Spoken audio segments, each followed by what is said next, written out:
प्रशासनातील सिंघम अशी ओळख असलेले तुकाराम मुंढे पुन्हा एकदा चर्चेच्या केंद्रस्थानी आलेत। त्यांच्या 21 वर्षांच्या कारकिर्दीतील तब्बल 25वी बदली करत राज्य सरकारने त्यांच्यावर आपत्ती व्यवस्थापन, मदत आणि पुनर्वसन विभागाची महत्त्वाची जबाबदारी सोपवली आहे। वारंवार होणाऱ्या बदल्या ही त्यांची ओळख असली तरी प्रत्येक ठिकाणी ऑन मिशन काम करणारा अधिकारी म्हणून मुंढे यांची प्रतिमा अधिक ठळक झाली। तुकाराम मुंढे ज्या विभागात जातात तिथे शिस्त, पारदर्शकता आणि कठोर निर्णयांची अंमलबजावणी ही हमखास दिसून येते।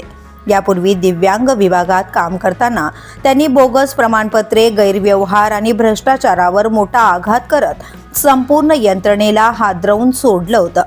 अनेक बोगस संस्थांची नोंदणी रद्द करण्यात आली, तर दोषी अधिकारी आणि कर्मचाऱ्यांवर कठोर कारवाई करण्यात आली।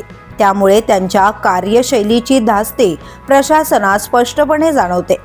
आता आपत्ती व्यवस्थापन खात्याची जबाबदारी मिळाल्यानंतर पुन्हा एकदा मोठ्या निर्णयांची अपेक्षा व्यक्त केली जाते।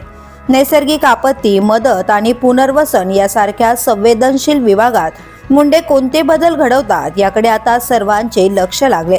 मुंढे ऑन मिशन पुन्हा सुरू झालं असून यावेळी त्यांच्या कारवाईचा फटका नेमका कुणाला बसणार याचीच चर्चा सध्या प्रशासनात रंगू लागली आहे।